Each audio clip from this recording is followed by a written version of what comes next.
And we are live for episode 102 of the Mighty Whites podcast. It's funny, but we'll come to it. There's big news from today. The Dacia Sandero, no. That's not our bit, is it? No, the news is that the San Francisco 49ers, or the investment arm of it anyway, headed up by Parag Marath, has increased its stake in Leeds United to 37%. The initial figure floated about was 50 million, although Andrea Radrizzani, I believe, had said that it's higher than that. But it must not be much higher than that, or there would have been a correction issued. So 50-odd million to take them up to 37%, which it sounds as if overall the deal will value the club at like 250 to 280 million. Obviously, we don't know much about the finances and stuff, but obviously the club needed this money for the massive losses of finance due to COVID and everything. It's been on the cards for a while, but it's good to see it get done. Yeah, they've taken a fairly active role with things now, and it's I forget how you pronounce his name. Parag Marath, is it? That's the thing. I haven't had a chance to. He's done an interview with Adam Pope today, him and Radrizzani, and I haven't had a chance to listen to it. I've only seen it written down. It's either Parag Marath or Marath or Marathe. I think it's Marath. All right. But I'm not actually 100% sure. But yeah, it's bumped him up to vice chairman now. Yeah. So he's been on the board since the initial investment, I believe, hasn't he? Yeah, he's been on for quite a while. And it seems to be a partnership that seems to be working quite well at the moment. And certainly the one thing I do find a little bit comforting, it does seem to move us away from the Qatari money that we were always been linked with. It does seem, if there was going to be a takeover happening, it does seem more likely at this stage that it would be the 49ers taking over, essentially. Yeah, it does. Because obviously, I mean, there are benefits to being taken over by Qatari oil billions, but I think we've gone on record a fair few times about why we don't want that to happen. The reason why I'm pleased to say it is it wasn't necessary. It injects capital into the club, which helps. It shows that they are very confident that we're staying up, because you wouldn't buy in at an increased price if you weren't confident of that. No. And again, it does seem like this, their investment has been very well thought out. The times when they have injected cash into the club, and like you say, it shows that level of confidence in the position Leeds are in now, that they are going to stay up, that they are at least, and to be honest, probably not going to be dragged into a full-blown relegation scrap or anything like that. However much, it's one of those things where I think it sounds great because your first thought is, oh, lovely, money to spend on players. But that's not really what I see that money for right now. Like, there might be a portion of it go towards transfers, but given our track record in January's and how Orta and Bielsa seem to feel about January signings, I can't see it being an investment just for transfers.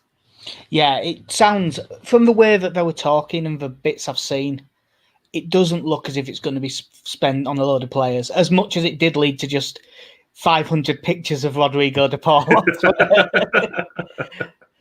There's a few things. I mean, it's just, I don't know how much they've lost due to COVID, but genuinely, this might be needed just to run us through the end of the season until the next lot of TV money.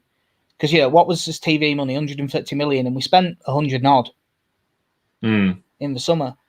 It was probably needed just to get us through.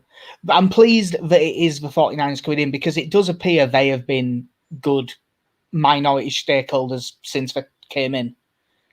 And their specialism of, getting really good commercial deals and really good stuff with stadiums and how to make the most of the space you've got. And that's the sort of thing we need to do, because we lag miles behind a lot of Premier League teams for stuff like that. Maybe they can, as much as I as much as Ed Woodward is very, very bad at the football side of his job at times, them having an official tractor, an official this, an official that, we could probably do with some of that. The official Chinese snack food partners. Yeah. We want all of that. We want every penny. Certainly, and one of the things I found, and kind of having spent some time in America and going to a couple of different stadiums over there, is just the facilities in American stadiums are fantastic. And I'm used to going to Providence Park, which has been there since the 20s, I believe. So in its core, it's an old building, but just the general facilities and the way fans are treated is so much better there, and it's made so much easier, whether it's just in terms of having tickets that you can, being able the ability to sell your season ticket for a single game, have people printing out paper tickets and get into games that way. That's the sort of thing I would like to see come into Ellen Road in the near future. The food side of things I would like to see improve, because it's sort of like once you've been to the Emirates and then you go back to Ellen Road, you're like, they know what they're doing at Arsenal. Yeah, they also know how to charge you 45 quid for it. Yeah, I'm not saying with the prices, but certainly. And look, I know as a football fan, you kind of get used to, here is your shit burger for £4, deal with it. But it'd be nice to have some options as a fan where you have, a pizza bar at one place, you have, you have Chinese food or whatever you want, like chips and burgers and all different options. It'd just be quite nice to have that as a fan, where it's not just, here is your crap, go for it. You say, I have to admit, as much as it would be nice for us to do it well and to have the stadium modernised and all of that, but I don't really give a shit about that. I think it's a good idea, but it's more an abstract concept of it being a good idea. I mean, it's if the beer could be a bit nicer. That'd do. I mean, and this is sort of a different discussion in and of itself, but I did think the brief period when fans were allowed back into games would have been a great time to trial having alcohol in seats. What, when it's all socially distanced anyway? Yeah, when it's socially distanced, when you've got low numbers of people there anyway, and just because I do think football has got to a stage now. I mean, you did the same thing loads of us did, where obviously we won tickets to go in Ken Bates's box for a game, and the idea that you're in this luxury box, I say luxury because Ken didn't have the top tier one. No. But the idea that you sat in there and however much you pay for a ticket, but then when the game kicks off, you can't even look out of the window with a beer in your hand, that they've got to close the curtains, is insane as rules go. So I did think that, this would have been a good time to look into stuff like that, because I do think at this stage you have to give football fans a bit of credit. But I would like to see the modernisation of Ellen Road. One, I think from the basic facilities, in as much as the West Stand needs rebuilding completely. Yeah, that's the thing. I was going to say that next. I wonder if it isn't all getting piled into transfers. I wonder if long term a big part of this partnership with the 49ers will be the West Stand. Yeah, it's something that desperately needs doing, and has needed a load of work, because that's been there since it was the 50s or 60s when it burnt down, and they rebuilt it then. And it's just a concrete bunker. And I always laugh when you see the players that are sat behind the dugouts there, because that section there is no leg room whatsoever, which is why I imagine you see every player with their feet over the seats in front of them. And it is certainly a part of the ground that needs overhauling desperately. Yeah. It doesn't look like it's going to be a massive impact immediately, like off the field. Like, from what he was saying, it seems as if Radrizzani's in no rush to go anywhere. He's quite happy staying, which I'm pleased about, because, I mean, he's apart from the odd big PR gaff, he has been good. So it does. I think short term we won't really notice much difference, but it's just good to know it's done, because it has been being talked about not even behind the scenes, like openly talked about ever since. As soon as we got promoted, like one of the first things Radrizzani said was, I wonder if the 49ers are going to put their money where their mouth is, basically. Yeah. And it seems like they have. Yeah, I've also, as you mentioned, PR gaffes. I think I read somewhere yesterday was 3 years to the day that we unveiled this as the badge. Someone shared the tweet, which is still up apparently. Wilson probably wants to keep it up because he's saying we're going to have something really funny for this in a couple of years. Yeah. But yeah, I mean, I always find it funny when you see, and I know Twitter and Facebook aren't what you should really go off to try and gauge people's opinions on football. The people you see generally tagging Adrian Radrizzani and things are, I don't want to sound like Ken Bates, but a lot of them do tend to be of the crackpot persuasion. The ones that do it every day are. If he's actually done something, I think it's fair enough. Oh yeah. The sort of people who tagged him in things when he donated a few grand to Pride weekend and stuff like that. Those are the ones I'm concerned with. But for the most part, Andrea Radrizzani has been the best owner we've had since Leslie Silver and Bill Fotherby. Probably. Probably. The truth is, it's long enough ago that I can't really comment on that. Because I don't really remember it. The first one I remember being owner is Ridsdale. Yeah. Well, I'll say owner. But first bollocks custodian we had. That's the first one I can remember, really. So, you just think of the stuff he's done, and yes, the like you say, there have been flirtations with a few PR gaffes, and his approach to Twitter at times can send people into a frenzy. But for the most part, his day-to-day running of the club has been fantastic. Between him, Kinnear, Orta, it's the best the club's been run in decades.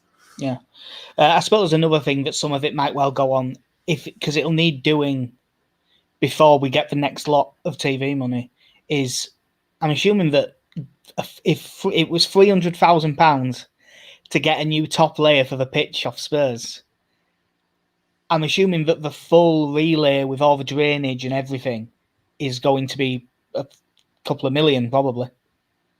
So that'll be part of it as well, I dare say. To be fair as well, when that deal was first approached, I think Spurs were looking for a loan with a view to a permanent, but given the way Jean-Kevin Augustin went last year, I think Leeds were just thinking, no, let's just put the money down now, get the pitch in, and we'd have to worry about these things. But did you watch the video, by the way, of that video of Spurs taking the top layer off? No, I haven't seen. I know that they have. I know they do that for having the NFL and the normal pitch, but I haven't actually seen it. Yeah, when the deal happened, I think Phil Hay posted a link to a video from Spurs YouTube of the way they kind of moved the pitch.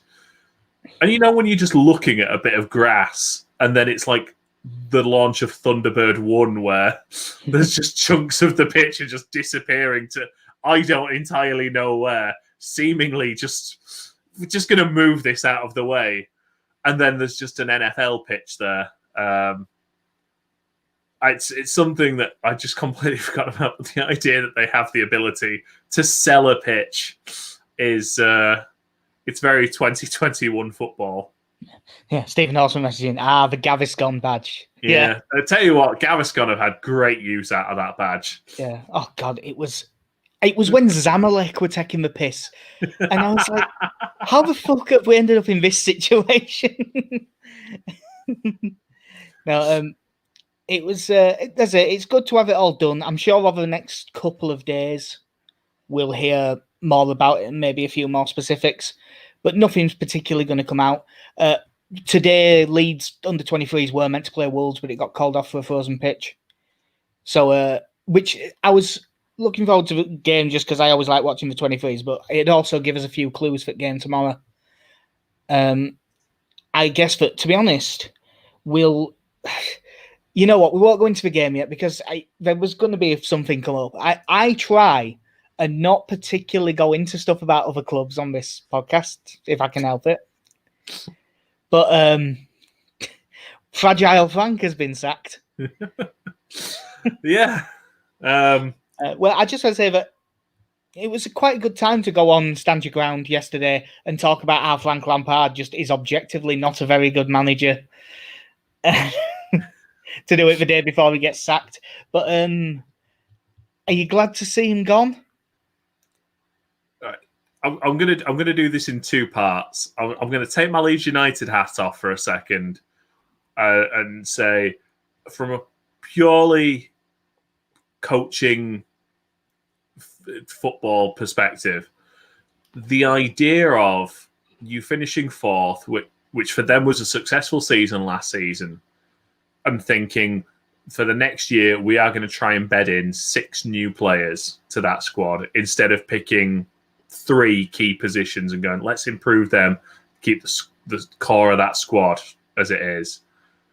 And instead you've just brought in a load of players who will need time to bed in. And yes, a couple of them are struggling for form as well. But, you know, I said this about Southampton years ago when Adkins got sacked because they'd spent a load of money in the summer. And if you you shouldn't just look at how much a club spends, but if you're going to spend as much money as Chelsea have and find yourself only 3 points ahead of Leeds, yeah, like your job probably should be in trouble. From a Leeds United fan point of view, fuck Frank Lampard. You're a shit coach. You were given an absolute treasure chest of a transfer budget, and you fucked it up, didn't you, Frank? And you're a proven liar and an objectively bad person and a massive Tory and all of these things.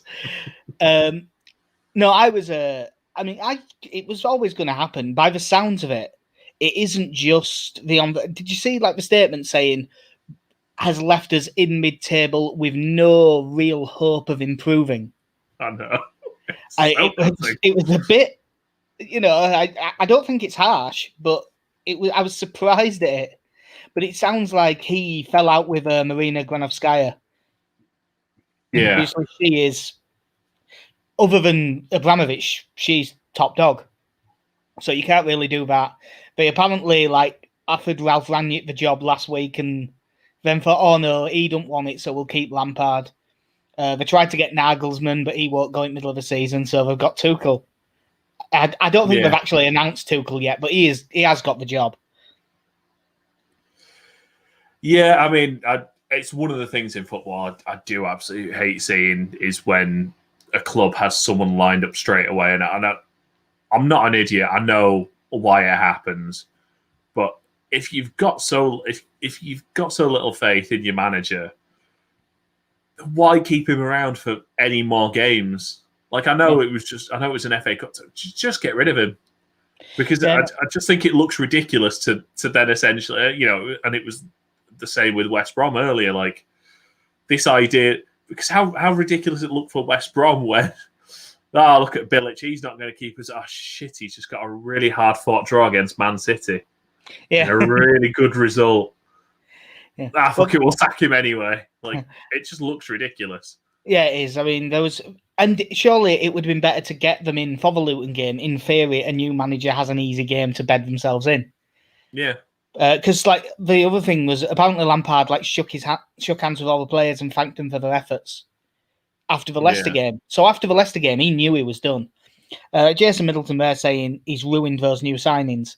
I don't know if they're all complete. I don't think that they'll all beyond hope, but it is an achievement to make Timo Werner, who I nearly called Tino because of Tino Asprilla there. But yeah, Timo Werner and Kai Havertz and make them look like really poor footballers. I mean, that takes some doing. I've just had hands as well, and there was a video saying he kept going to him, asking him to re-sign Declan Rice, and it annoyed him. And the dressing room felt the manager showed no empathy and were hurt by his public criticism. Well, that's good that they've said that, because that's one of the things I was going to bring up about him. As much as him lying about Spygate, and I can say that because he said the police went in the training ground, and because that guy was in there, and the police came out and categorically said that wasn't true. So he's a liar. Yeah. That's just a fact. There's no way out of that. And there is all the 9/11 stuff that he said to all those Americans when he was pissed up. You know, there's various reasons not to like Frank Lampard. But just in terms of really recent, the way that he came out and had a go at his players and blamed everything on them at all times and didn't take any criticism on him. I say he didn't take any criticism. He'd say, well, you know, we all take responsibility, but these players, they really need to... And he'd just go on one about them every single time. Now, if you do that, if you're in charge of a team, if you do that behind closed doors, fine. But to come out publicly and just say it's all the players' fault, they're all rubbish, and then wonder, I'll tell you what, they're not putting in 100% for me. I wonder fucking why. I don't agree with them. They should always put in 100%. But I've said it a million times. At the top level of sport, it only takes a 2% drop off in motivation, and it'll make a massive difference, because everyone at that level, as much as there are some that really stand out, everyone at that level is a brilliant footballer. So it doesn't take much for it to suddenly not be there anymore. Yeah, you can understand sort of publicly going at your players if you kind of into a 6-7 game run of poor results. I sort of understand that. Lampard was pretty much there from day dot when, you know, the first one I really remember is the Arsenal result where, you know, Chelsea were poor that day. You got to give credit to Arsenal for that game, but Chelsea were so poor. Mm. And he even said, like, he started his post-match interview saying, you know, at the end of the day, it comes down to me and my decisions. And you're like, all right, fair enough.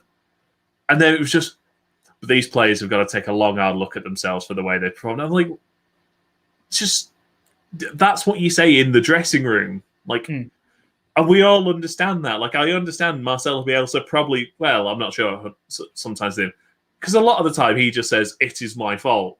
Now, there are certainly times when it is the player's fault, but Marcelo is just, he's just going, I take the blame for this. I'm in charge. I make these decisions. Now, that's fine. You do that. And I know it makes for boring press conferences where everyone says the same thing. But that's sort of the language of football, that, you know, you are united in front of the press. Hammer them in the dressing room. Do whatever you like there. But you hung them out to dry very quickly. Yeah. And it's already happening. I put a glib tweet out early on for it all together as I can't, just saying, oh, if any of them say he's been treated harshly, I will be a bit disappointed and not at all shocked. Yeah. Because I knew it was going to happen, and it didn't take long. Gary Lineker was one of them, but pretty much every major sports writer, like that has anything to do with London at all, was saying, "Oh, this is the most shocking sacking that Chelsea have ever done." It was John Cross of the Mirror. That one was my favourite of the people saying, of all of all the Abramovich sackings, this one is the most mind-boggling. You're like, Di Matteo won the Champions League and was sacked within 5 months, and you're telling me that someone who spent over 200 million is languishing in mid-table? Yeah. That's the confusing one, is it? Yeah, like Ancelotti was doing, but didn't Ancelotti win the league and go? They didn't renew Scolari after he did everything as well. Yeah. Mourinho sacked him twice. The second one, fair enough, they were like 14, but the first one was a bit hard. They've done it twice. Mourinho as the best manager in your club's history. Yeah. No, like, and I know at this point, you know what you're getting into when you take that job with Abramovich. Like, you just know that. You know you have a shelf life there. But this essentially what I'm going to say is, does this defence happen if he's not English? Probably not. I mean, Sarri is a weird example because technically Sarri didn't get sacked. Sarri agreed to take the Juventus job. But that entire season, he was getting shit off the press the whole way through the season and off the Chelsea fans for the way he was playing. And, what did he do? Finish third and win the Europa League? Yeah. Which is... as much as it pains me to say it, I still think last season Lampard did a better job than I expected him to do. By a distance. He got him in the Champions League, got to the cup final. Like, I was expecting a complete failure. I was expecting 10th.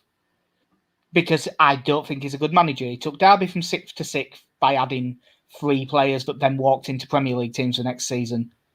And 2 that are playing in the Champions League now. And took them from 6th to 6th. He did a better job than I expected last season, and this season he's reverted to type. That Leicester performance, where they got beat 2-0, they just were awful. So I'm not shocked at all, and I'm glad he's gone, because above everything else, I just think the man's an arsehole. Like, above all else, because generally speaking, if a team I don't like has a manager that I don't think is very good, I would like them to keep the job. Yeah. Generally speaking. But again, the difference is with this, I hate Frank Lampard more than I hate Chelsea. Again, just from my purely footballing perspective, the idea of having a season managing a championship team that was expected to get in the playoffs and challenge for promotion, that met the expectation of getting in the playoffs, losing in the final, and then, yes, I understand the position Chelsea were in at the time, but I think the expectation was still there for them to at least, if not qualify for the Champions League, at least battle for a place in the Champions League. Oh yeah, it's not like they were expected to finish 8th or something. Yeah. Except for me, who thought he'd make a complete bollocks of it. Yeah, from a purely footballing perspective, his career path his first team managerial career of 1 year did nothing to warrant that job. And I know you then ask the question of people like Steven Gerrard, where he went straight from essentially youth coaching to the Rangers job. But he, he's gone into a job and done well at it. So you've got to give him that for his first job. But by all accounts, he spent a lot of time in youth coaching, and even while he was still playing, spent a lot of time working with the younger teams there. So I don't know. It's one of those strange things, because on the one hand, I want young English managers to do well. On the other hand, I don't like Frank Lampard, and he's a dickhead, and I'm glad he's been sacked. Yeah. I am really, really, really, really, really, really pleased to see the back of him. Now, I'm never pleased to see people lose their jobs. Even if it's a sector that I don't like, this company is laying off a load of people. That's always bad news. But Frank Lampard losing his job, the man's a millionaire. It doesn't fucking matter. It'll just make him sad, and I'm glad he's sad. I want him to be unhappy. Not so unhappy that it's horrendous for him. Just a bit, just base level unhappy. He's gonna have a sulk for a while now. Yeah, but you know what'll happen between now and end of season? It'll be on Monday Night Football about 4 times. It'll be fucking nauseating. We'll have the Euros in the summer, and then Lampard will get the England job. He'll fail at that. Then he'll go back. Then he'll go back to a club in the Championship, or maybe League One Derby. I think that's something else we should mention quickly. Is Wayne Rooney's little jibe at Leeds when he when he officially retired and became Derby's permanent manager. I don't want our team to be a Leeds. What, a team that won the division you're in by 10 fucking points? See, I wouldn't mind, but just months prior to making that comment, he'd been stood giving Leeds a guard of honour. Yeah. He was there. And you're just looking, they're 21st in the table now. 3 points ahead of 5 points ahead of Rotherham, who are next in the relegation zone. But like, it's not as if he's had a big turnaround since he's been in charge. They've moved up the table. They've been better. It's not saying a lot compared to before, but they have been better. But it seems such an odd pot. And I don't know if it was one of those where I would guess that it was a comment made to get the Derby fans on board a little bit. Yeah. Like, that's all I can... As much as he looks stupid, Wayne Rooney isn't actually stupid. Yeah. But it just seems such an odd bit of shade to throw at Leeds for no other reason. Yeah, but I think he'll do fine to start with. I'm not sure what he'll be like as a manager. Again, it's probably too soon. It's quite a big job to get, but it might have even been part of the weird deal of getting him there in the first place. Slightly it's off. No, and it's like, but I mean, if we end up without a manager, it's probably you. Which again, like I spoke of Frank Lampard's limited experience before getting the Derby job. At least he'd had a couple of years coaching youth football. Wayne Rooney was part-time youth coach. Yeah. And then, you can have a go. You can have a go, Wayne. I think it says a lot that Wayne Rooney is Man United's top scorer ever, and I like him a million times more than Frank Lampard. It's not even close. And like, there's one of the questions. Like, there's lots of things to dislike about Frank Lampard as a person. I don't rate him as a manager. You know who else I don't rate as a manager? Is it Steve Bruce? It is indeed Steve Bruce. Newcastle away tomorrow, 6:00. I believe it's BT Sport, isn't it? This one? I don't know. I would have to check because honestly, I'm not sure. But this is one of those weird games. Like, Newcastle have been just dreadful. There's no way, like, absolutely horrendous lately. They lost 4 of their last 5, and the other was a draw. Yeah, and it's going back further than that. Like, haven't they only scored 1 in like the last 7 games or something? They've been. You say that though, that could also be Liverpool in the league. It's too strange to compare those two. Yeah, I have faith in one of them to play some decent attacking stuff at some point and turn it around. But it's been really bad there.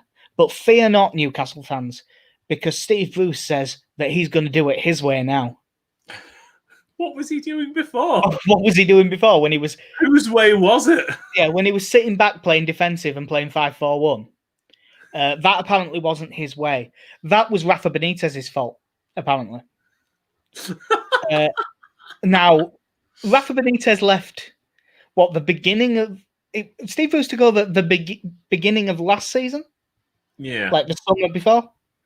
But it was still Rafa Benitez's fault. Now, he was saying a lot of stuff, basically going, I finished a place higher than Benitez did last season, which is true, he did.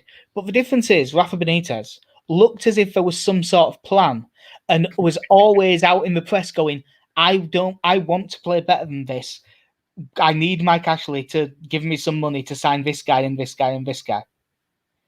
Steve Bruce is just such an uninspiring manager. And have you spoke to either directly, probably not likely at the minute, or just heard anyone on a podcast or anything? Newcastle fans are miserable. And I mean, I can't blame them. As much as we've had really low ebbs, of League One and stuff, it's not the level of football, it's the style of football. They're like I was when we had Warnock. Just barely motivated to go. Yeah, if you listen to the latest episode of the Phil Hay show, they I think it's Michael Normanton likens it to the worst of Bates and Warnock, where it was just the sheer lack of ambition that made you just sit there and just go, well, what is the point of us even being here? There was no attempt to move higher than stay in the division. And it Unfortunately, it's been enough time now, and I've watched us be good for the last few years, so the memory's starting to fade a little bit. And I missed a couple of the Chelino years with me being abroad, but there's times when you're just watching games, and I was waking up for games at like 5 a.m. And I specifically remember us playing Middlesbrough and losing 3-0, having woken up at 5 a.m. and go, why did I bother? Like, why did I expect anything different? Yeah. That is what Steve Bruce will do. Jason Middleton there just left us a comment saying Steve Bruce played a back five against Sheffield United, for Christ's sake. An incredible lack of ambition. And I couldn't agree with him anymore on that. Could you, I can understand playing a back five if you were playing really attacking wing backs and really going for it. But that's not what he does.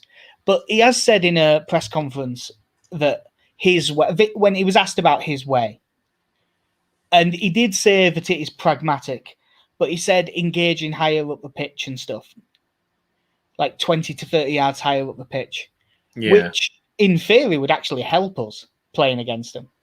Yeah. Alex Ferguson saying that it's hard to believe their best striker, Dwight Gale, doesn't play. Don't mention Dwight Gale around Leeds fans. They'll start banging on about wanting to sign him again. It's tough because I don't know. I mentioned this when we played them last time. Like, I understood then that they'd come off the back of been in lockdown and had basically had 2 weeks off training and stuff like that. And if you'd have gone, right, we are going to play 5 at the back, we are going to sit deep, and we are, having watched Leeds in the Championship against lower teams, they really struggle to break teams down that sit back, and will just try and counter-attack them. There was none of that. The defense was completely unorganized. The front two, Joel Linton barely moved. Was it? Yeah. It was Joel Linton that barely moved if a ball went more than a yard away from him. Well, I think it says a lot that the last 2 games he's played Carroll up top with Callum Wilson. Yeah, and again, like with that, even if your plan was we are going to knock it long, hope Carroll wins the knockdowns to Callum Wilson, it makes some sense. Again, it's terrible football to watch, but and to be honest, that would be a plan that would undo Leeds more than any other. Well, that's what I'm expecting, to be honest. I don't know whether it'll be 4-4-2 or 5-3-2, but I do think they'll play 2 up front and force us to play 3 centre-backs. Yeah. And not knock long balls at Andy Carroll because... I mean, as much as he hasn't got the same goal scoring touch he used to, you're still not going to win much in the air against him.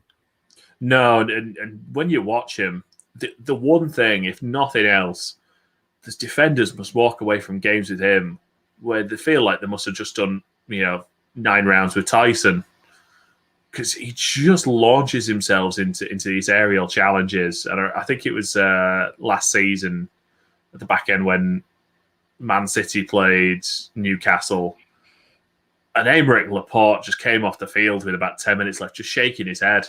Yeah. I think Andy Carroll had just beaten him up for 80 minutes. Yeah, their team news, it sounds like, St. Maximan came back for last game, but he had COVID for a long time and it really messed him up, so I doubt he'll be fit enough to start. Manquillo's probably out. Federico Fernandez, Kieran Clark, and Paul Dummett are all out. So that's a bit of a problem at the back for him. So you might see like Isaac Hayden at centre-back or something like that. Yeah. Obviously, it's better news for us. Diego Llorente is fit. I don't know if he'll start, but he is fit. I'm hoping he does, to be honest. But using him in the graphic for the game. Oh, did we use him as the actual? Yeah, I believe so, which seemed an interesting one. Yeah, it doesn't necessarily mean I know with it being Bielsa, it doesn't. I was about to say you could put Hugo Diaz in there. I was like, that's a bit of a throwback. Yeah, I was going to say it doesn't mean nothing. I would say that. Yeah, and at this point, if he's up to it, I would like to see him come in at centre back, and especially if we're going to go up against someone like Andy Carroll, because as much as I love Luke Ayling, he is not going to cause Andy Carroll any problems, and I know that realistically you'd probably put Liam Cooper on him. But I'd rather have 2, or at least 2 or if we're going to go three at the back, three actual centre backs in there. Yeah. Get Ayling back out wide. Yeah. The other news, we've got Phillips is back from suspension, which I always say is our most important player for the way we play. So having him back is massive.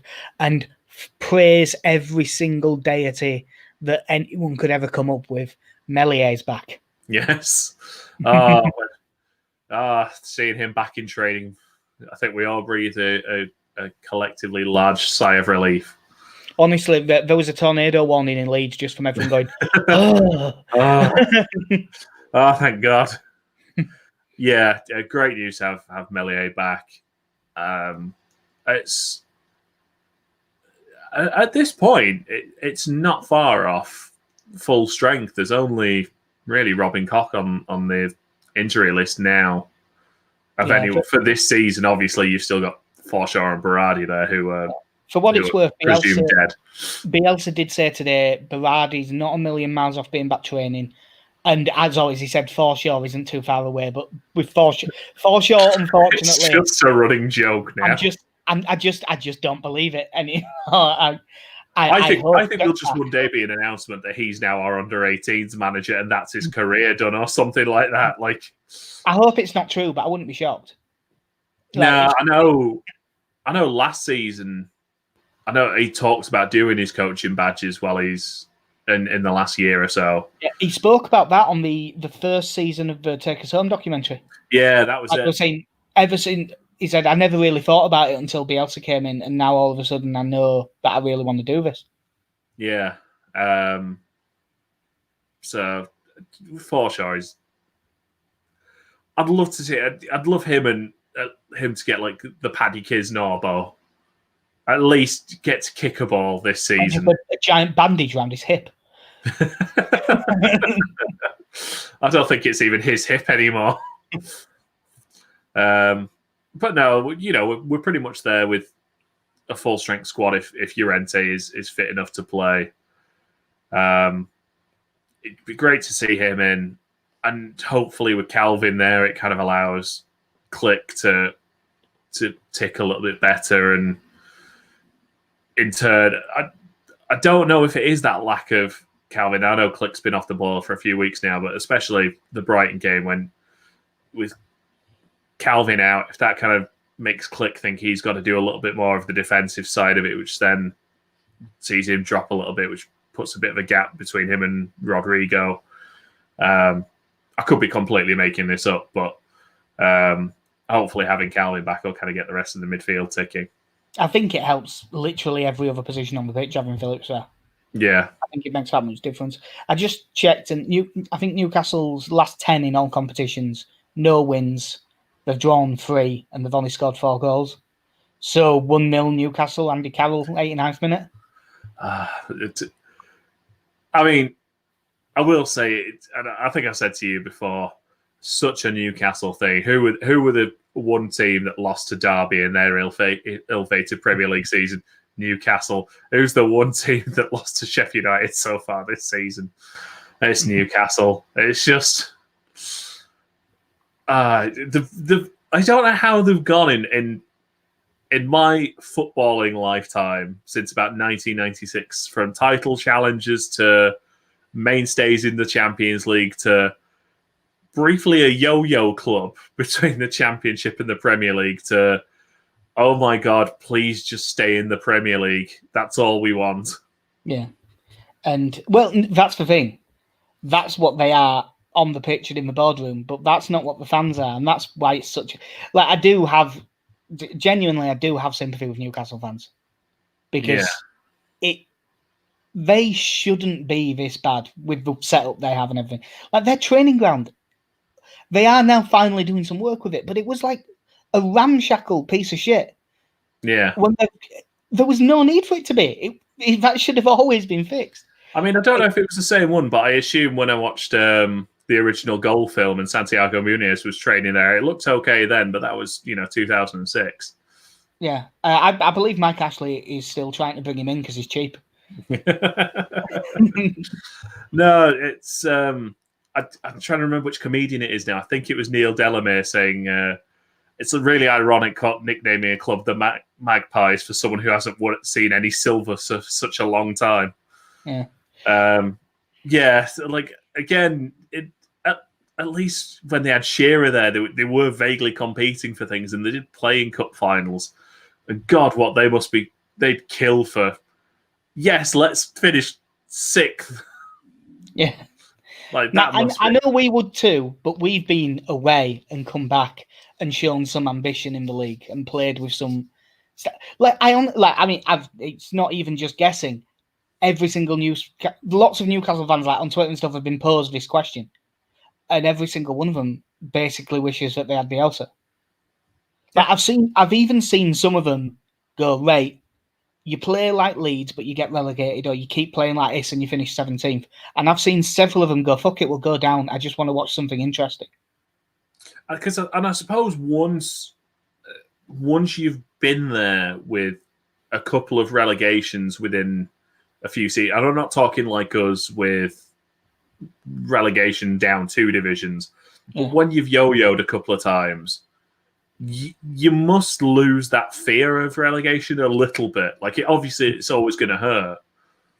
But once you've been through it a couple of times, then going through it a third time, you might as well go, it's not flying, it's falling with style. Like, you might as well get relegated while having a go. Because if you're going to get relegated, it's a bit like getting divorced.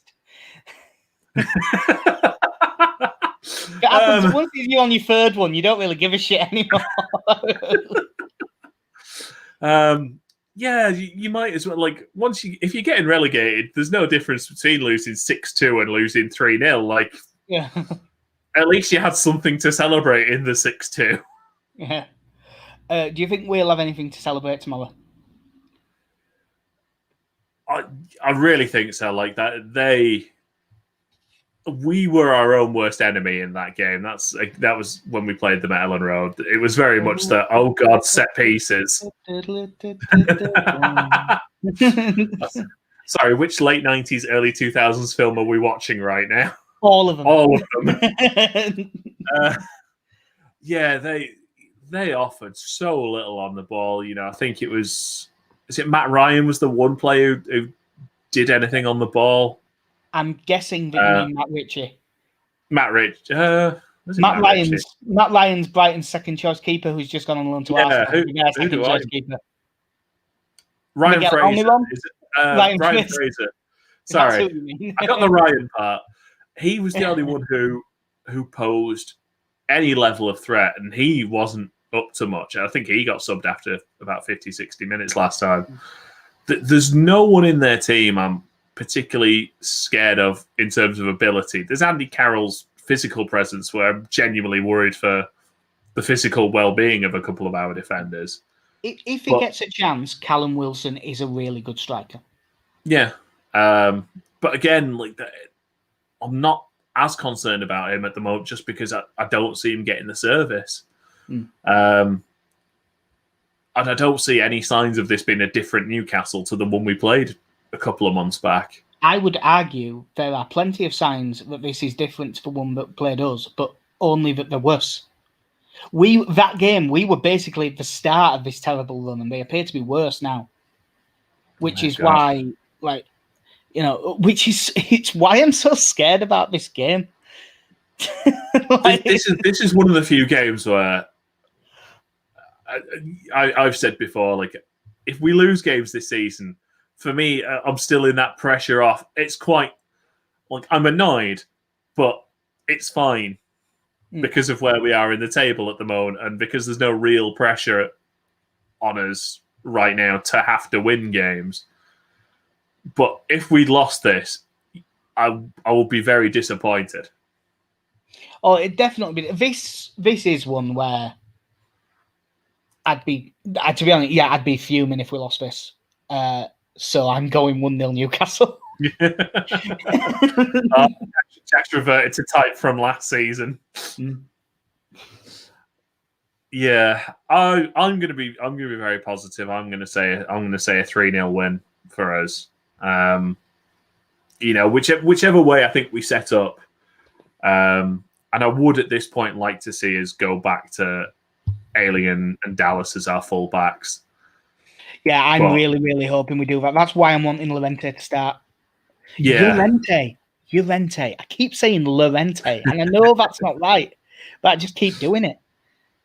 But I mean, if we go 3 at the back, do you think we go with Phillips in there, or do you see Llorente, Cooper, and Struijk? I would like to see an actual back 3, but I don't think Bielsa will pick that as a side. I think we'll pick it as if it's 4-1-4-1, and if we have to drop into a 3. Yeah. It depends what the original back 4 is.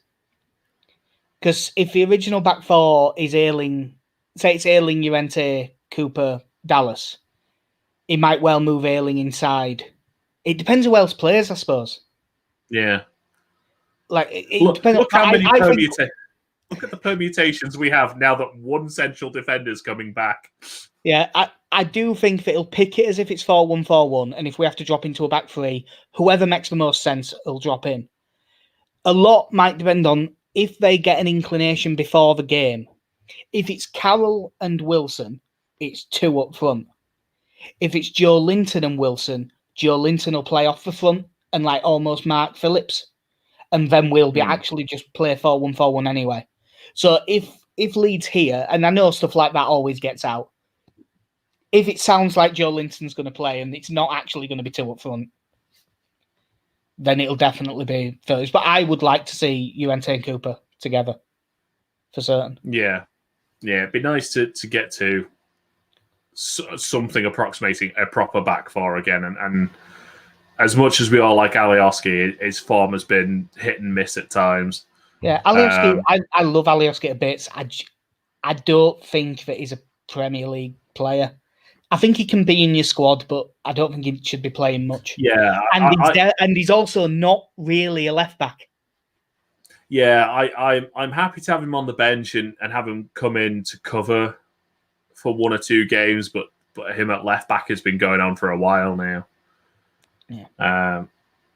But to be honest, again, someone like Newcastle is probably also still a great time to have Alioski in the side just for his work rate against a team like that.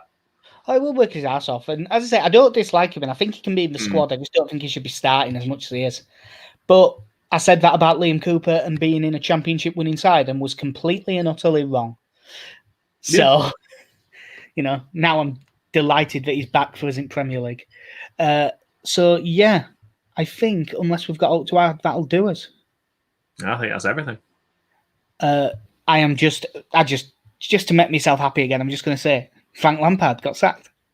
We're on Twitter at Mighty Whites Pod and at mightywhitespodcast.com, and all the podcast providers will have the audio version. And this time, I'll actually remember to upload it, unlike the last one, because straight after the last one, we had Zoom beers with friends and then totally forgot. My bad. It was completely my fault. This one will be straight out. The stuff we write goes on Through It All Together, which is at THRU, it's all LUFC, and Through It All Together at SBNation.com. I did just have a quick glance at Twitter just to check nothing major had broke, and it hasn't. So that'll do us. I have been Jack. I'll see you later. I've been Casey. Have a good